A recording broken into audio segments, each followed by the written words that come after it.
ದೇವರ ನಾಮದಲ್ಲಿ ಎಲ್ಲರಿಗೂ ಶುಭಾಶಯಗಳು. ಮಿತ್ರರೇ, ಎಲ್ಲರೂ ಹೇಗಿದ್ದೀರಾ? ದೇವರು ತಮ್ಮನ್ನು ಹಾಗೂ ತಮ್ಮ ಕುಟುಂಬವನ್ನು ಹೆಚ್ಚು ಹೆಚ್ಚಾಗಿ ಆಶೀರ್ವದಿಸಲಿ ಎಂದು ಹಾರೈಸುತ್ತೇನೆ. ತಂದೆಯ ಹೃದಯಕ್ಕೆ ದಾರಿ ತೋರಿಸುವ ಪ್ರಾರ್ಥನೆ ಅಥವಾ ಪ್ರಾರ್ಥನೆಯ ಆರಂಭವೇ ಸಂಬಂಧದ ಆರಂಭ. ಒಬ್ಬ ಚಿಕ್ಕ ಹುಡುಗನು ರಾತ್ರಿ ಭಯದಿಂದ ಎಚ್ಚರಗೊಂಡನು. ಮನೆ ಕತ್ತಲಿನಿಂದ ತುಂಬಿತ್ತು. ಅವನು ಜೋರಾಗಿ ಕೂಗಿದನು, ಅಪ್ಪಾ!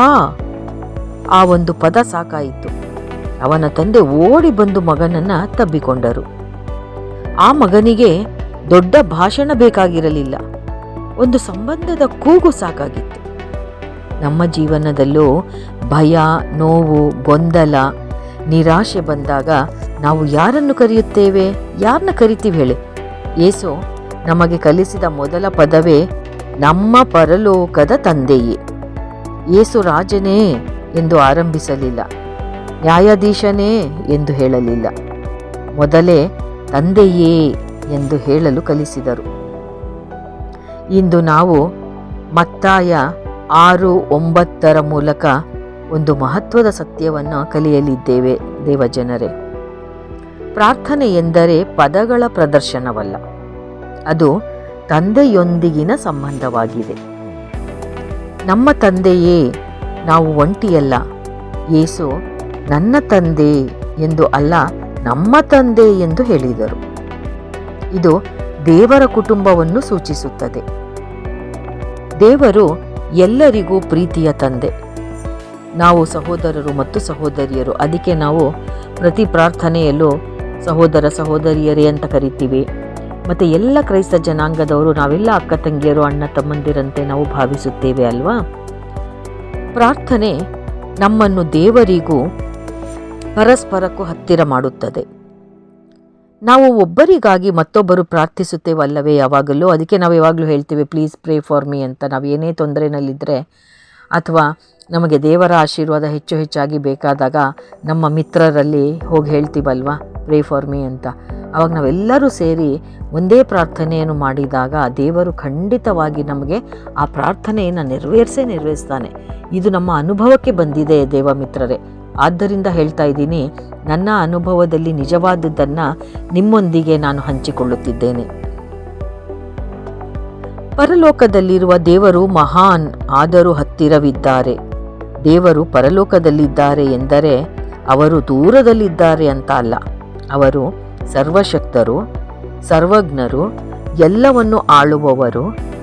ಆದರೆ ಅದೇ ಸಮಯದಲ್ಲಿ ನಮ್ಮ ಹೃದಯದ ನೋವನ್ನು ತಿಳಿದಿರುವ ತಂದೆ. ಯಾವ ಸಮಸ್ಯೆಯೂ ದೇವರಿಗೆ ದೊಡ್ಡದಲ್ಲ. ನಿನ್ನ ಹೆಸರು ಪರಿಶುದ್ಧವೆಂದು ಮಾನಿಸಲ್ಪಡಲಿ. ಪ್ರಾರ್ಥನೆಯ ಮೊದಲ ಬೇಡಿಕೆ ನಮ್ಮ ಅಗತ್ಯವಲ್ಲ, ದೇವರ ಮಹಿಮೆ. ಇಂದು ಅನೇಕರು ದೇವರನ್ನು ಆಶೀರ್ವಾದಕ್ಕಾಗಿ ಮಾತ್ರ ಹುಡುಕುತ್ತಾರೆ. ಆದರೆ ಯೇಸು ಹೇಳಿದರು, ಮೊದಲು ದೇವರ ಹೆಸರು ಮಹಿಮೆ ಹೊಂದಲಿ. ನಮ್ಮ ಜೀವನ ದೇವರ ಹೆಸರಿಗೆ ಗೌರವ ತರುತ್ತಿದೆಯೇ? ನಮ್ಮ ಮಾತು, ನಮ್ಮ ನಡೆ, ನಮ್ಮ ಕೆಲಸ, ನಮ್ಮ ಕುಟುಂಬ ಇವೆಲ್ಲವೂ ದೇವರ ಹೆಸರನ್ನು ಮಹಿಮೆ ಪಡಿಸಬೇಕು. ಯೇಸು ನಮಗೆ ಕೊಟ್ಟ ಪ್ರಾರ್ಥನೆಯ ಮಾದರಿ ಏನಂದರೆ, ಈ ಒಂದು ವಚನ ನಮಗೆ 3 ಪಾಠಗಳನ್ನು ಕಲಿಸುತ್ತದೆ. ಸಂಬಂಧ, ಗೌರವ, ಆರಾಧನೆ. ಪ್ರಾರ್ಥನೆ ಎಂದರೆ ದೇವರಿಂದ ಏನಾದರೂ ಪಡೆಯುವುದು ಮಾತ್ರವಲ್ಲ. ಪ್ರಾರ್ಥನೆ ಎಂದರೆ ದೇವರೊಂದಿಗೆ ಸಮಯ ಕಳೆಯುವುದು. ಒಂದು ಉದಾಹರಣೆ ಹೇಳಬೇಕು ಅಂದರೆ, ಒಬ್ಬ ಮಗ ವರ್ಷಗಳ ಕಾಲ ತಂದೆಯೊಂದಿಗೆ ಮಾತನಾಡ್ತಾ ಇರಲಿಲ್ಲ. ಅಂದರೆ ತನ್ನ ತಂದೆಯೊಂದಿಗೆ ಮಾತಾಡ್ತಾ ಇರಲಿಲ್ಲ. ಒಂದು ದಿನ ಏನಾಯ್ತಂದರೆ, ಎಲ್ಲ ಧೈರ್ಯ ಕೊಡಿಸಿ ಫೋನ್ ಮಾಡ್ದ. ಫೋನ್ ಮಾಡಿ ಕೇವಲ ಒಂದು ಮಾತು ಹೇಳ್ತಾನೆ, ಅಪ್ಪ. ಆ ಪದ ಕೇಳ್ತಿದ್ದ ಹಾಗೆ ತಂದೆ ಹತ್ಕೊಂಡ್ಬಿಟ್ರು. ತಂದೆಗೆ ಉಡುಗೊರೆ ಬೇಕಿರಲಿಲ್ಲ, ಮಗನ ಧ್ವನಿಯೇ ಸಾಕಾಗಿತ್ತು. ಅದೇ ರೀತಿ ನಮ್ಮ ಪರಲೋಕದ ತಂದೆ ನಮ್ಮ ಪ್ರಾರ್ಥನೆಯ ಅಲಂಕಾರವನ್ನು ನೋಡುವುದಿಲ್ಲ, ಅವರು ನಮ್ಮ ಹೃದಯವನ್ನು ನೋಡುತ್ತಾರೆ. ಹಾಗಾದರೆ ಇದನ್ನು ನಾವು ಹೇಗೆ ಅನ್ವಯಿಸ್ಕೊಳ್ಬೇಕು? ಇಂದು ನಾವು ನಮ್ಮನ್ನು ನಾವೇ ಕೇಳ್ಕೊಳ್ಳೋಣ. ಏನಂತ? ನನ್ನ ಪ್ರಾರ್ಥನೆ ಕೇವಲ ಬೇಡಿಕೆಗಳ ಪಟ್ಟಿಯೇ? ದೇವರನ್ನು ನಿಜವಾದ ತಂದೆಯಾಗಿ ನಾನು ಅನುಭವಿಸುತ್ತಿದ್ದೇನೆಯೇ? ನನ್ನ ಜೀವನ ದೇವರ ಹೆಸರಿಗೆ ಗೌರವ ತರುತ್ತಿದೆಯೇ? ಆದ್ದರಿಂದ ಜೀವನದಲ್ಲಿ ಎಲ್ಲರೂ ನಮ್ಮನ್ನು ಬಿಟ್ಟು ಹೋಗಬಹುದು, ಸ್ನೇಹಿತರು ಬದಲಾಗಬಹುದು, ಸಂಪತ್ತು ನಮ್ಮ ಹತ್ರ ಕಡಿಮೆ ಆಗಬಹುದು, ಆರೋಗ್ಯ ಕುಸಿಯಬಹುದು. ಆದರೆ ನಾವು ಪ್ರಾರ್ಥನೆಯಲ್ಲಿ ನಮ್ಮ ಪರಲೋಕದ ತಂದೆಯೇ ಎಂದು ಹೇಳುವ ಪ್ರತಿಯೊಂದು ಕ್ಷಣದಲ್ಲೂ ಒಬ್ಬ ಪ್ರೀತಿಯ ತಂದೆ ನಮ್ಮ ಮಾತನ್ನು ಕೇಳಲು ಸಿದ್ಧರಾಗಿದ್ದಾರೆ. ಆದ್ದರಿಂದ ಪ್ರಾರ್ಥನೆಯನ್ನು ಒಂದು ಕರ್ತವ್ಯವಾಗಿ ಅಲ್ಲ, ಒಂದು ಅಮೂಲ್ಯ ಸಂಬಂಧವಾಗಿ ನೋಡೋಣ. ಇಂದಿನಿಂದ ನಮ್ಮ ಪ್ರಾರ್ಥನೆ ಕೇವಲ ಪದಗಳಿಂದ ಅಲ್ಲ, ಪ್ರೀತಿಯಿಂದ, ನಂಬಿಕೆಯಿಂದ, ತಂದೆಯ ಮೇಲಿನ ಭರವಸೆಯಿಂದ ತುಂಬಿರಲಿ. ನಮ್ಮ ತಂದೆಯೇ ಎಂಬ ಒಂದು ಮಾತು ನಮ್ಮ ಜೀವನವನ್ನೇ ಬದಲಾಯಿಸುತ್ತೆ ಮಿತ್ರರೇ. ಆದ್ದರಿಂದ ತಾವೆಲ್ಲರೂ ಕರಗಳನ್ನು ಜೋಡಿಸಿ ಯೇಸು ಸ್ವಾಮಿಯಲ್ಲಿ ತದೇಕ ಚಿತ್ತದಿಂದ ನೋಡುತ್ತಾ ನನ್ನೊಂದಿಗೆ ಪ್ರಾರ್ಥನೆಯಲ್ಲಿ ಭಾಗವಹಿಸಬಹುದಾ? ಪರಲೋಕದ ನಮ್ಮ ಪ್ರೀತಿಯ ತಂದೆಯೇ, ನೀನು ನಮಗೆ ತಂದೆಯಾಗಿರುವುದಕ್ಕಾಗಿ ನಿನಗೆ ಸ್ತೋತ್ರ ಸಲ್ಲಿಸುತ್ತೇವೆ. ನಿನ್ನ ಬಳಿಗೆ ಭಯವಿಲ್ಲದೆ ಪ್ರೀತಿಯಿಂದ ಮತ್ತು ವಿಶ್ವಾಸದಿಂದ ಬರಲು ನಮಗೆ ಕಲಿಸು. ನಮ್ಮ ಪ್ರಾರ್ಥನೆ ಕೇವಲ ಮಾತುಗಳಾಗದೆ ನಿನ್ನೊಂದಿಗಿನ ಜೀವಂತ ಸಂಬಂಧವಾಗಿರಲಿ. ನಿನ್ನ ಪವಿತ್ರ ನಾಮವು ನಮ್ಮ ಜೀವನದ ಮೂಲಕ ಮಹಿಮೆ ಹೊಂದುವಂತೆ ನಮ್ಮನ್ನು ನಡೆಸು. ನಮ್ಮ ಆಲೋಚನೆಗಳು, ಮಾತುಗಳು ಮತ್ತು ಕಾರ್ಯಗಳು ನಿನಗೆ ಮೆಚ್ಚುಗೆಯಾಗಿರಲಿ. ಕಷ್ಟದ ಸಮಯದಲ್ಲಿಯೂ ನೀನೇ ನಮ್ಮ ಆಶ್ರಯ ಮತ್ತು ಬಲವೆಂಬ ನಂಬಿಕೆಯನ್ನು ದೃಢಪಡಿಸು. ಈ ಸಂದೇಶವನ್ನು ಕೇಳುತ್ತಿರುವ ಹಾಗೂ ಈ ವಿಡಿಯೋವನ್ನು ನೋಡುತ್ತಿರುವ ಪ್ರತಿಯೊಬ್ಬರ ಹೃದಯವನ್ನು ಆಶೀರ್ವದಿಸು. ಅವರ ಕುಟುಂಬಗಳಲ್ಲಿ ನಿನ್ನ ಶಾಂತಿ, ಪ್ರೀತಿ ಮತ್ತು ಕೃಪೆ ತುಂಬಿರಲಿ. ನಮ್ಮ ಜೀವನದ ಪ್ರತಿದಿನವೂ ನಮ್ಮ ಪರಲೋಕದ ತಂದೆಯೇ ಎಂಬ ವಿಶ್ವಾಸದಿಂದ ನಿನ್ನ ಸನ್ನಿಧಿಯಲ್ಲಿ ನಡೆಯುವವರಾಗುವಂತೆ ಕಾಪಾಡು. ಇವೆಲ್ಲವನ್ನು ನಮ್ಮ ರಕ್ಷಕನಾದ ಯೇಸು ಕ್ರಿಸ್ತನ ಅಮೂಲ್ಯ ನಾಮದಲ್ಲಿ ಬೇಡಿಕೊಳ್ಳುತ್ತೇವೆ. ಪಿತರ, ಸುತರ ಮತ್ತು ಪವಿತ್ರಾತ್ಮರ ನಾಮದಲ್ಲಿ ಆಮೇನ್, ಆಮೇನ್. ದೇವರ ನಾಮದಲ್ಲಿ ಎಲ್ಲರಿಗೂ ಶುಭಾಶಯ. ದೇವರ ಕೃಪೆಯಿಂದ, ದೇವರ ಮಹಿಮೆಯಿಂದ ತಮಗೆಲ್ಲರಿಗೂ ಒಳ್ಳೆಯದಾಗಲಿ ಎಂದು ಹಾರೈಸುತ್ತೇನೆ. ದೇವಜನರೇ, ಇಂದಿನ ವಚನ, ಯೆಹೋವನೇ ನನ್ನ ಮೇಲೆ ಕರುಣೆ ತೋರು. ವಚನ ಕೀರ್ತನೆ 31:9-10. ಯೆಹೋವನೇ ನನ್ನ ಮೇಲೆ ಕರುಣೆ ತೋರು, ನಾನು ಸಂಕಟದಲ್ಲಿದ್ದೇನೆ. ದುಃಖದಿಂದ ನನ್ನ ಕಣ್ಣು, ನನ್ನ ಆತ್ಮ ಮತ್ತು ನನ್ನ ದೇಹ ಕುಂದುತ್ತಿವೆ. ನನ್ನ ಜೀವನವು ದುಃಖದಿಂದ ಕರಗುತ್ತಿದೆ.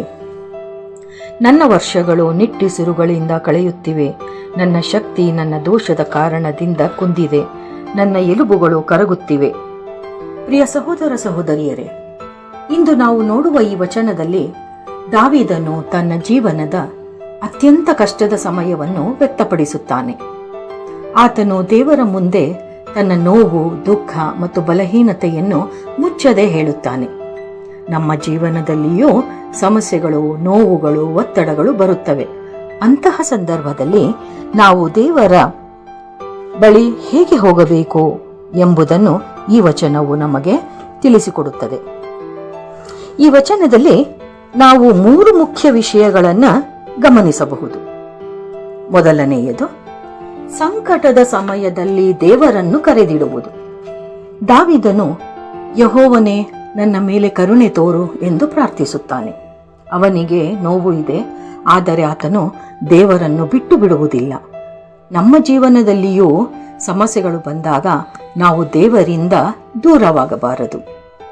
ಬದಲಿಗೆ ಅದೇ ಸಮಯದಲ್ಲಿ ದೇವರನ್ನು ಇನ್ನಷ್ಟು ಹತ್ತಿರವಾಗಿಸಿಕೊಳ್ಳಬೇಕು. ಅಂದರೆ ನಾವು ಹತ್ತಿರವಾಗಬೇಕು. ಎರಡನೆಯದು, ನಮ್ಮ ನೋವನ್ನು ದೇವರ ಮುಂದೆ ಪ್ರಾಮಾಣಿಕವಾಗಿ ಹೇಳುವುದು.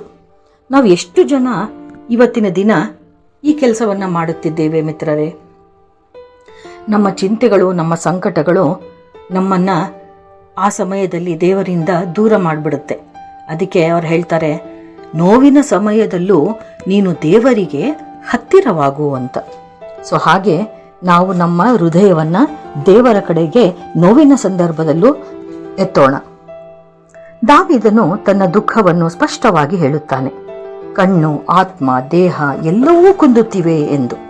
ಇದು ನಮಗೆ ಒಂದು ಮಹತ್ವದ ಪಾಠವನ್ನು ಕಲಿಸುತ್ತದೆ. ಅದೇನೆಂದರೆ, ದೇವರ ಮುಂದೆ ನಿಜವಾಗಿರಿ, ನಿಮ್ಮ ನೋವನ್ನು ಮರೆಮಾಚಬೇಡಿ.